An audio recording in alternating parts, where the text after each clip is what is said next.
Hey everyone, welcome back to Exposed Scandalous Files of the Elite. I'm your host, Jim Chapman, and of course, we are deep into the Keffe D trial.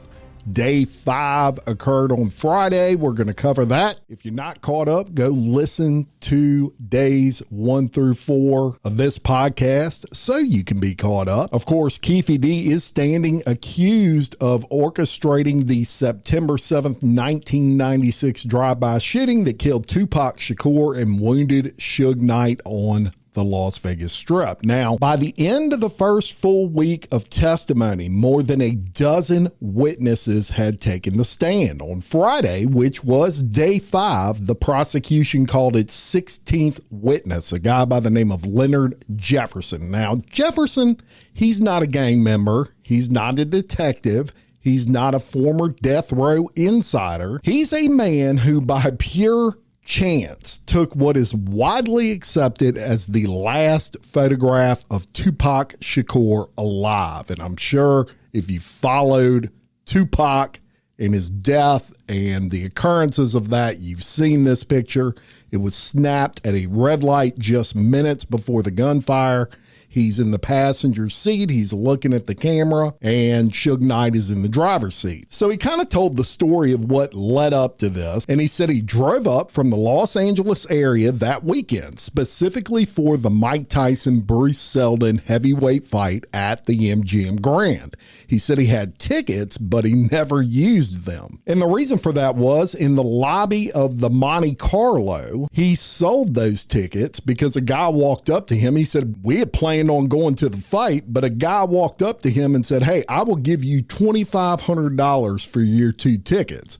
So he was like, screw that. He said, instead of watching that fight, he was going to be people watching. And that's when he spotted Tupac and the death row entourage moving through the hotel. Now, it was interesting that Jefferson wasn't a stranger. Back in Los Angeles, he was a car salesman, and he had previously sold vehicles to people connected with death row records, and he had actually been introduced to Tupac, and they had brief conversations about cars in the past. So they didn't know each other, but they knew each other well enough that if they saw each other and made eye contact, Tupac would know, hey, I know that guy, and vice versa. Now, later that night, Jefferson, after he sees them, he doesn't approach them or anything, Tupac and his entourage. He gets in his car and he is going to pick up California Pizza Kitchen. He was hungry, leaves his hotel. He said he stopped at a red light on Las Vegas Boulevard, and next to him, who pulls up but a black BMW with Suge Knight behind the wheel and Tupac in the passenger seat. So he said he rolls down the window and he leans over and he says, hey, what up, Pop? Tupac, he said, did a double take and immediately upon seeing him recognizes him, and he just says, hey man, what up? Jefferson then asked where they were headed, and Tupac said they were going to the 662 Club, and he said, hey man, why don't you follow us? Jefferson's response was, all right, cool. He said, hey man, let me get a picture real quick. And he had a camera. These aren't the cell phones of today where you take a picture from your cell phone. This was literally a 35 millimeter camera that you have to wind the film back, take a picture, and then wind it again. That's what he had. He snaps the picture, the light turns green, and the BMW pulls away, with Jefferson following a few cars behind them. And there was a comical statement that he made after that, and he said, immediately, I called California Pizza Kitchen and canceled my order, because he's going to party with Tupac and the crew now, right? So he gets on the phone. He's actually talking to California Pizza Kitchen, and he said he hears pop, pop, pop, pop. He said he knew immediately it was gunshots, and he said when he looked up, the cars in the caravan ahead of him had stopped. He said people were scrambling around the BMW. He saw them struggling with the door and then pulling Tupac out of the passenger side. He said he then noticed bike officers arriving fast and guns drawn very quickly. A gun is drawn on him. He's ordered out of his vehicle at gunpoint, and he's detained briefly. He said he was eventually released and went back to his hotel. He said a short time later, an officer located him at his hotel and brought him back to the scene telling him, quote, they had messed up. Jefferson was then photographed with other people near the scene that night. He told the police that he had taken the picture of Tupac and Suge a few minutes before the shooting. So the police said, well, we need to get that film. He was kind enough to give that to him. And he did say that they developed the film and then returned the film back to him. And that's when he realized, man, I've got the last picture of Tupac alive. So on the stand, Prosecutor Palau, he walked Jefferson through that timeline, the photo itself, the locations on the map. And Jefferson also confirmed that he did not see the shooter or the white Cadillac that pulled alongside of Tupac and Suge when the shooting rang out. He said his vantage point was actually behind vehicles that were in the death row caravan. So at that point, the defense takes over and they cross-examine him. It's very brief. They noted that the photo that he had taken of Tupac, that last photo of him alive, had been licensed and used in books over the years, and that Jefferson had given permission. And the reason they bring this up, there's nothing wrong with doing that. Assuming that what they're trying to do is say, hey, this guy's trying to make money on Tupac's death, because people that have used that photo, obviously he gets a little bit of change on that. So Jefferson also addressed the conspiracy theories that have swirled online for years. Absolutely ridiculous. People claim that this was a big setup by this guy, and it's because he's in the film industry now, and they say all of this was set up and Tupac's still alive and this guy is behind it. Absolutely ridiculous. He did ask a little bit of that, and of course this guy said the same thing I just told you. It's totally absurd. A jury did question him and asked whether he remembered the name of the detective who spoke to him when he was brought back to the scene. And Jefferson answered Kevin Manning. Not sure why that matters, but they wanted to know. And that was essentially the end of his testimony. It was clean. It was direct. There were no major fireworks or anything with it, but it was pretty powerful because it was a civilian who knew Tupac casually from the car business in LA and who just happened to be at that red light at the right moment and who captured the final image of the rapper before bullets flew on Flamingo Road in Las Vegas. So he gets dismissed from the stand, and then the prosecution calls its 17th witness, a guy by the name of Mario Diaz. Now, Diaz, also not a gang member, also not a detective, and he's not even an eyewitness to the shooting. He's actually a documentary director. In 2017, he was brought onto a project that became a 6-part BET series known as Death Row Chronicles. I watched the series. It was really good. And it covers the rise and fall of Death Row Records. He had some pretty high profile consultants on that. A former LAPD detective, Greg Kading, who is the one that wrote the book that I was telling you about in days 3 and 4 of this series. He was included in that documentary. Keffe D was included in that documentary. Suge Knight was included in that documentary. So Diaz, he conducted a couple of formal on-camera interviews with Keffe D as part of this series. And each of those interviews ran about 2 hours. They were done in a studio. Cameras, of course, were rolling. And Diaz said the interviews were not scripted. Now, he also said he didn't provide questions in advance to Keffe D. He said this was all kind of off the cuff. He knew what he wanted to ask, but he didn't have any rules that he had to follow with Keffe D on what he could ask. And so at that point, the jury gets played the clips from these 2 particular interviews. And then at that point, they also see a clip of a sizzle reel, which, if y'all don't know what a sizzle reel is, it's a promotion. It's like a movie trailer that gets people fired up to watch a documentary. In that sizzle reel, Keffe D appears and he says words that I would say now have become central to the prosecution's case. One of those being, quote, I'm the only one alive who can really tell you the story about Tupac. I got cancer and I got nothing else to lose. Now, clips from episodes 5 and 6, the ones that dig deep into the Tupac murder investigation, were also shown. And in those segments, the production alternated between 2017 interviews with Keffe D and audio from Keffe D's 2008 proffer interview with law enforcement. And Diaz testified that he had made the decision to intercut the two sources himself because he wanted as complete a picture as possible. They did ask him about the money that Keffe D got paid. Diaz said he couldn't remember the exact amount, but it was between $10,000 and $20,000 to participate. And then the defense, they cross-examined Diaz on how the project got together. And I kind of bullet pointed some of the questions that they asked him. One of those was, did you hand him the check before interviews? The answer was no. Another question was, how did the production obtain the 2008 proffer recording? Because that was part of the documentary.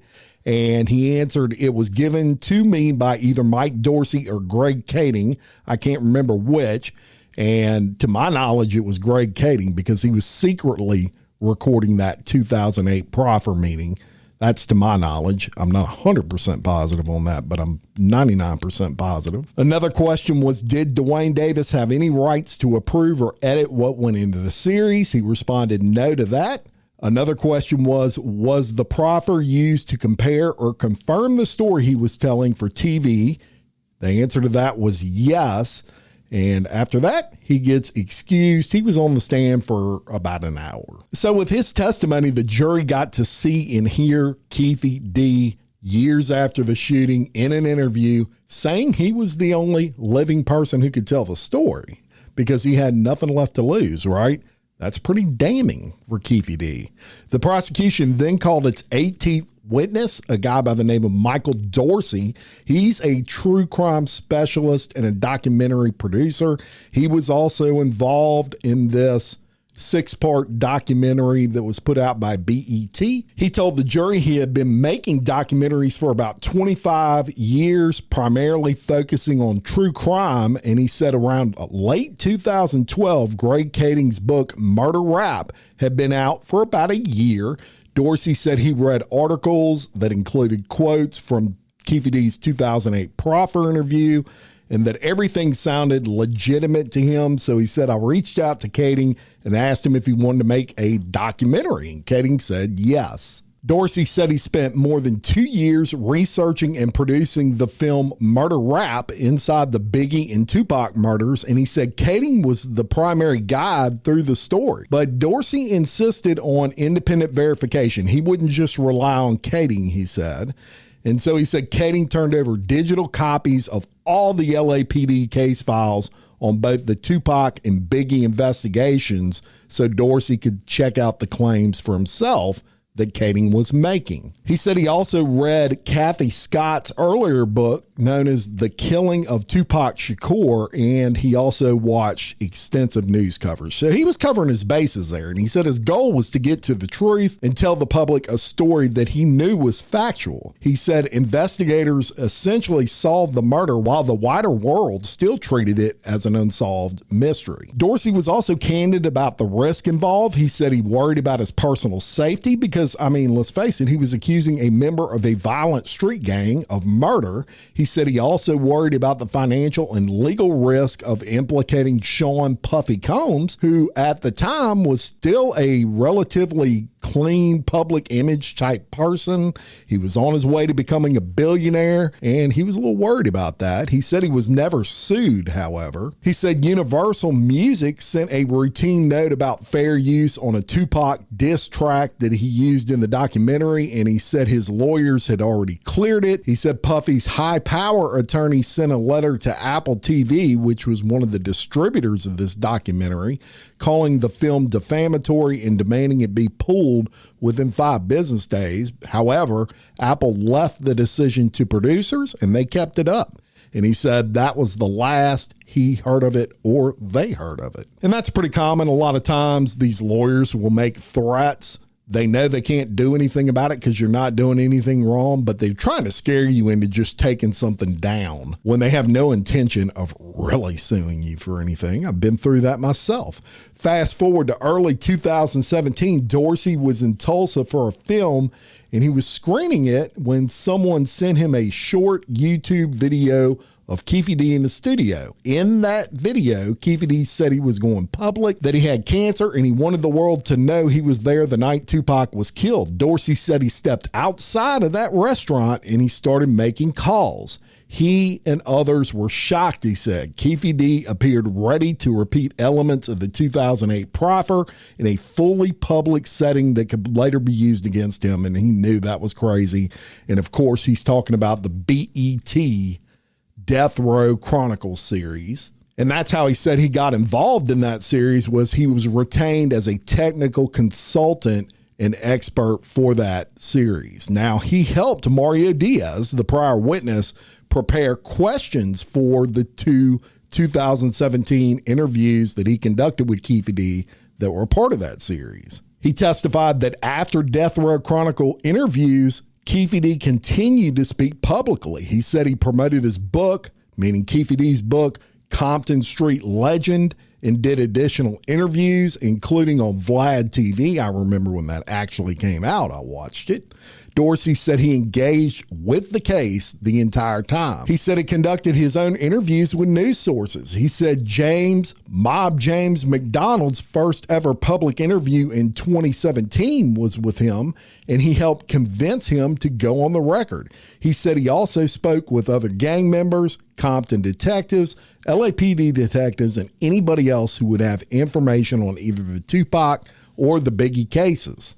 Now, at the same time he was working as a consultant on Death Row Chronicles, he was also in production on the scripted series Unsolved at Universal, which was based on Keffe D, Tupac murder, the whole deal. And so at that point, he gets dismissed from the stand.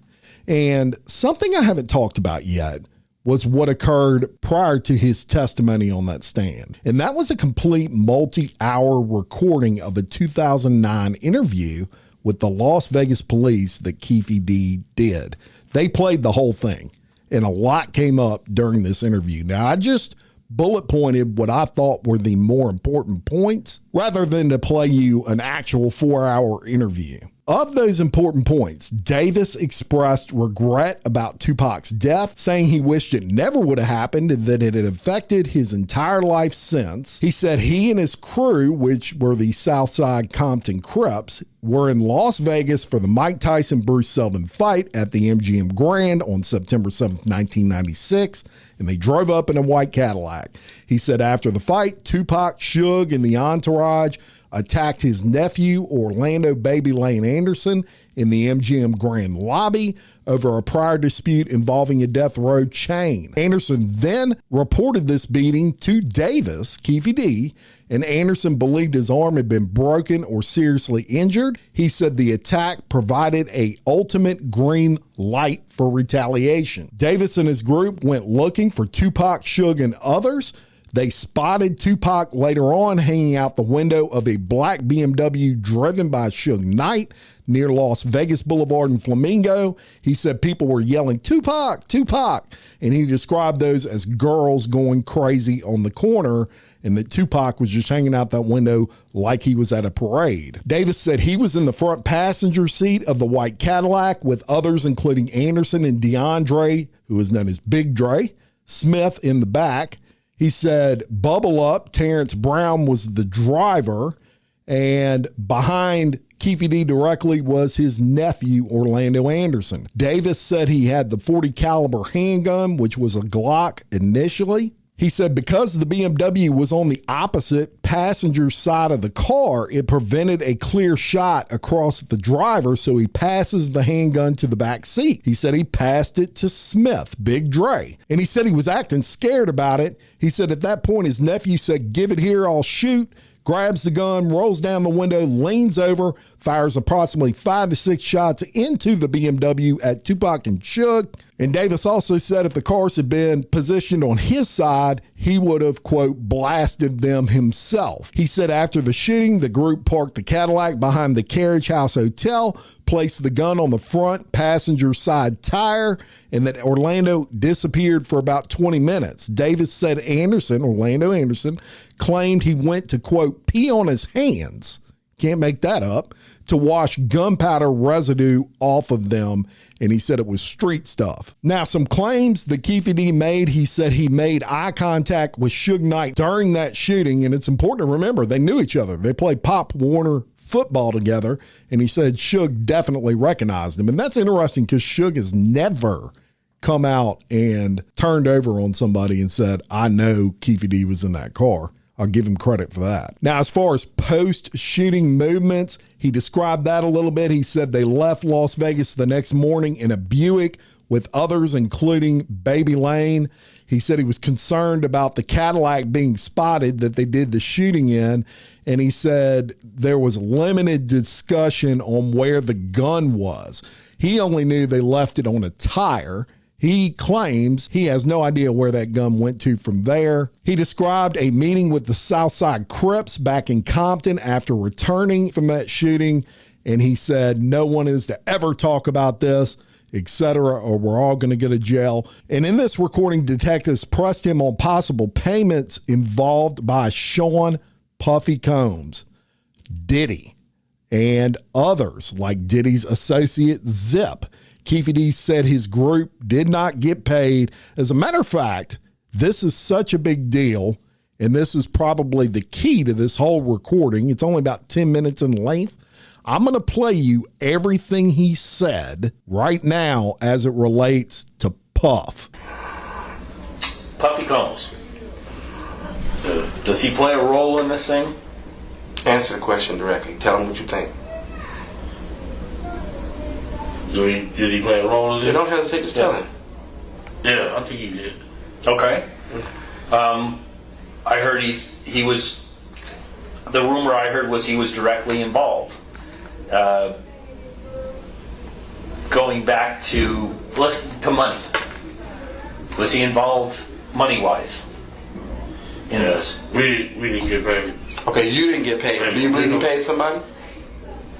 Did somebody get paid for this? To your knowledge. To my knowledge. What do you believe? We didn't get no money in California. Okay. You think you get As money at some other point? Someone else or what? Yeah. Then answer the question. I'm saying, tell them what you think. You think somebody got paid? Yeah. Zip. Zip got paid. That's what we did, yeah. That's what the word on the street is. You think Zip set it up and Zip got paid? Yeah. Okay, that's what he's telling you. No shit. Zip. You think Zip got paid? Yeah. That was About the how- word on the street. Well, how much money do you think Zip got paid? I don't know. Nothing. You have no idea. But Zip's living pretty good right now, huh? Yeah. So it was Puffy. What's his name told me, what's his name? D-Mac? T-Mac. Who's D-Mac? Larry's right. Oh, okay. Okay. All right. What did D-Mac tell you? He said, they fell out behind that Puff and Zip did because he got paid. And he felt, we pulled that Biggie's back out here when he got killed. So they fell out, they ain't been speaking or nothing. So yeah, your boy got the money, I heard. So is that right? Okay. Have you ever had personal contact with Puffy? Since that happened? No. Anytime. Oh, God. Yeah, A whole long time. Oh, you know Puffy? Yeah. Okay. He knows him. And he knows you. Yeah. So you had contact with him prior to the events in Las Vegas? Yeah. Okay. Did Puff ever indicate to you? Keith, you don't mind me butting in. No. Go Yeah, ahead. Keith, explain to him your relationship with Puff and Zip, and did Puffy take an interest in having Suge or anybody killed over there? Okay. Okay, let's go right to the point. Yeah. Okay. Explain that to him. Yeah, he was kind of scared of the guy. And we was at a hotel, and he like, man, I'll give anything for that dude here. Who are we talking about saying that? He said that in front of our whole. Which one, Puffy or Zip said it? Yeah, Puff Puffy said was talking about. Okay, go. I would do anything For that boy's head. for that boy's head. Referring to who? Sure. Suge. Okay. Why? Because he was afraid of him? Yeah. He was real scared of that guy. Okay. And, it was like 45 of us in the room, and he said that shit For everybody. in front of everybody. Did he ever offer anything? Or was he implying that he'd pay to have it done? Yeah. He implied it or he said it? He said, What did he say? "Oh shit, I'll give anything for that dude head." I mean, specific dollar. That's how they talk, but what he's saying is he meant, and then he's saying, did he kind of throw out a number, I'll give $1 million, I'll give what? Did he say something like that? He was just like, he'd give anything, so motherfucker, millions, dude, that means big to some little gangbangers on the streets, like, Okay. yeah, we'd try that, ooh. But he never had, Puff, as far as you know, never said, I'll give you a specific dollar amount. He didn't say no specific dollar amount, but he wanted the man's head gone. Okay. What about, did Puffy have any problems with Tupac? How about that, that record came out, told him he's a faggot and all that shit. Right. Did he ever say anything specific? Did Puff ever say anything specific about Tupac that you know of? Put it this way, what he's saying is, you have the issue with Suge, and that he wanted Suge dead, but did Puffy seem to express an interest in Tupac? It was like maybe something happened in the Tupac. Did he say punk ass Tupac? Yeah, fuck that dude, yeah. And did he think we got to have something done? He got all this shit started. I said Tupac was the one that started. Yeah, got this shit started. That's what he was asking me for. I'm sorry. That's okay. I'm understanding.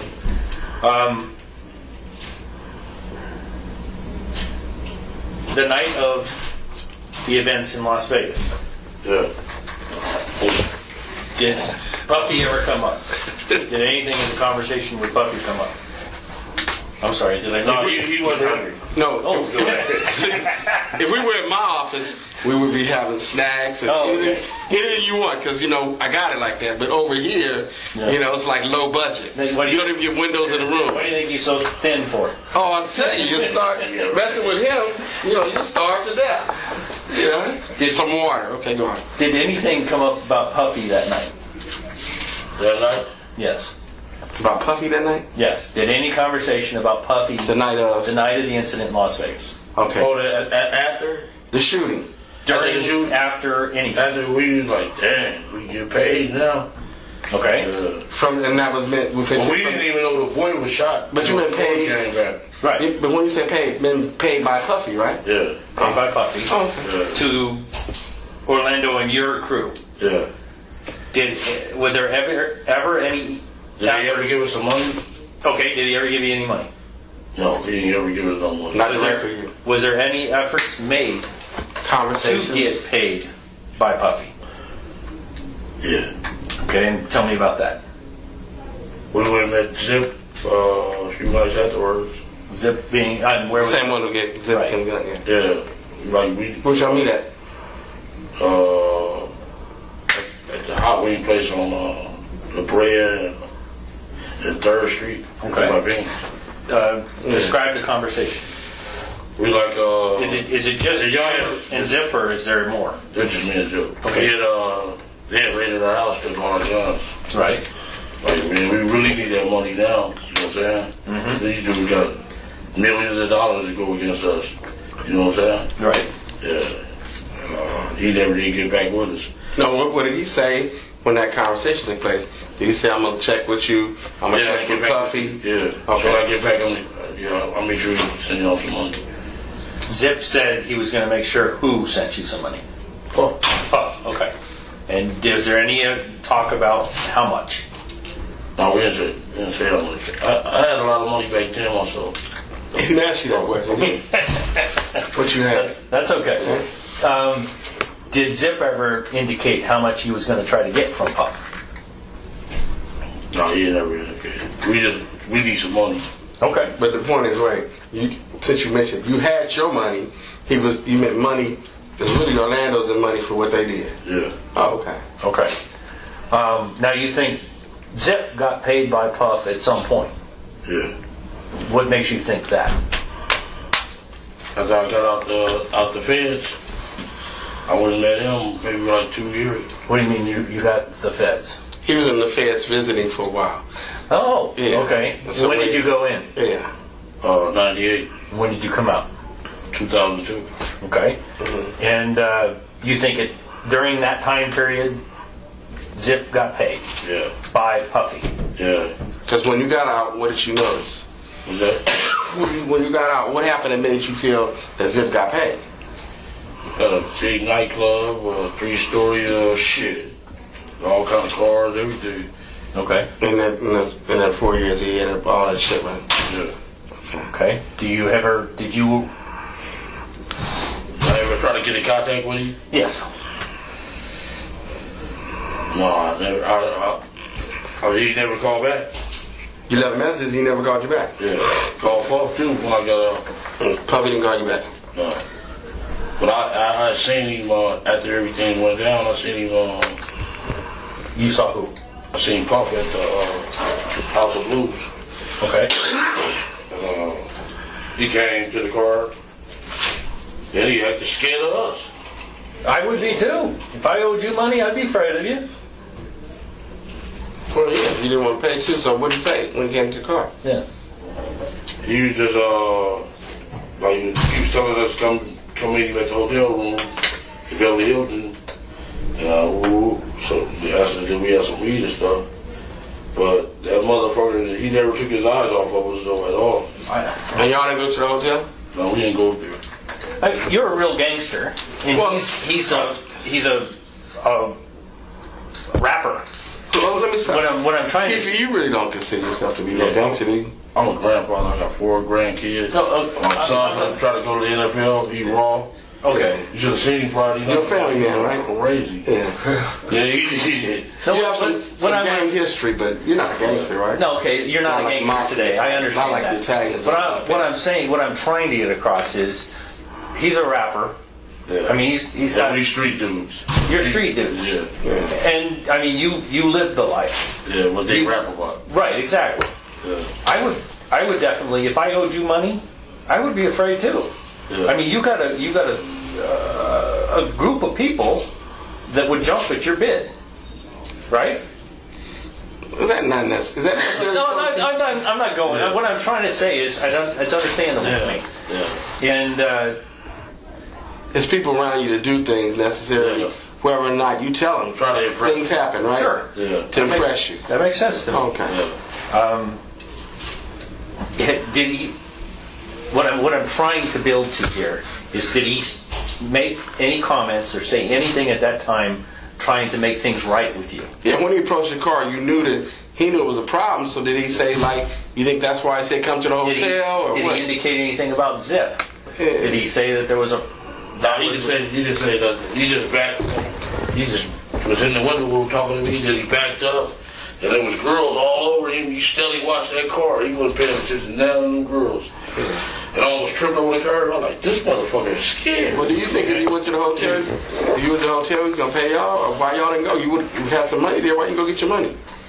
Cause we was doing something else. Oh, That dude, Long Beach. oh, y'all was doing your own thing. Yeah, we was doing something. Okay. Okay. I understand. Tennessee, Long Beach. We had, But you believe Zip got paid? that's the word on the street. That's where maybe if you ever had a conversation with Zip about the blockage in the payment route. I ain't seen Zip since then. And you haven't talked to Since him. that, since I seen him at the Hot Wings. I seen him this summer. I wanted to ask him, motherfucker, where my motherfucking money at? But they wouldn't let me. But you didn't have the conversation with him, is what you're saying. You wasn't able. That's what he's asking. Clearly, you wasn't able to talk to him about your money related to that.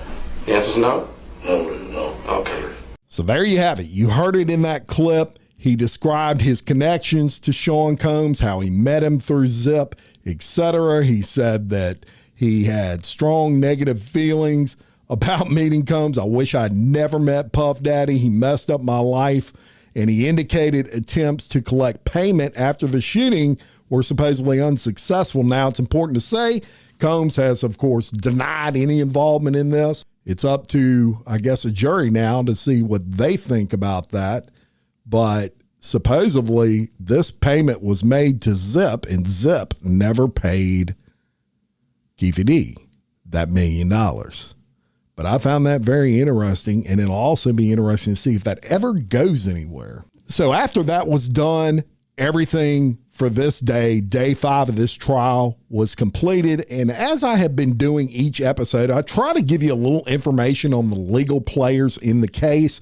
We've talked about the judge, the defense attorney. Today, I'm going to cover one of the 2 main prosecutors in that case, and that is Binu Palau, and I'm sure I'm mispronouncing that, but I'm going with Palau. And he has worked for the Clark County DA's office for many years. He was a deputy district attorney roughly 2012 to 2016, and then onwards from that, he became the chief deputy district attorney. This started in 2017. He's a very long-time serving prosecutor in the office under District Attorney Stephen Wolfson, and he has appeared in the 2016 reality series Las Vegas Law as himself a deputy district attorney. Now, he graduated from the University of Wisconsin Law School. This was in 2004. He was admitted to that bar the same year. And he's a career public prosecutor, never been a defense attorney. He has more than a decade as a prosecutor, actually approaching 2 decades now, of experience with the Clark County DA's office. He rose to chief deputy, and now he is taking a lead role in one of the most closely watched cold case prosecutions in recent U.S. history. And that's pretty interesting. And I'll say he's doing a pretty good job. One thing that drives me nuts about this guy is when he was talking about the 662 Club, and he made this point to several witnesses. And here's the point he was trying to make. 662, if you look at it on a phone, there's letters right under the numbers, and those numbers and letters correspond to each other. And if you look at 662 on a phone dial, it spells out mob, M-O-B, and that's intentional, right? That's why they called that club in Las Vegas that Suge Knight owned the 662 Club. But the way he brings this up and he explains it to the person that he's questioning is he says, you know, back in the day when you had landlines and you looked on the phones, the letters and numbers would correspond. But y'all, pick up your cell phone. It still does that today. And he has made this point like 3 times. I don't know why it drives me so crazy, but all you got to do, Prosecutor Palau, is pick up your phone and look. They still correspond letters and numbers. So there you have it. I have no idea why that irks me. It just does. Nonetheless, an experienced prosecutor that has done a good job. And that's all I have for you today. I'll be back tomorrow with another update on this case. We'll be looking into day 6. Thank you so much for listening. If you're enjoying what you're hearing, please share the content wherever you're listening. We can use all the help we can get there. And check out the Patreon, patreon.com/exposed podcast files. If you'd like to help support the show, could not do it without all these people. I love them to death, and I give them a lot of extras and bonuses that you can't get anywhere else. Just check it out. Patreon.com/exposed podcast files. And until next time, for Exposed Scandalous Files of the Elite, I'm your host, Jim Chapman. Much love.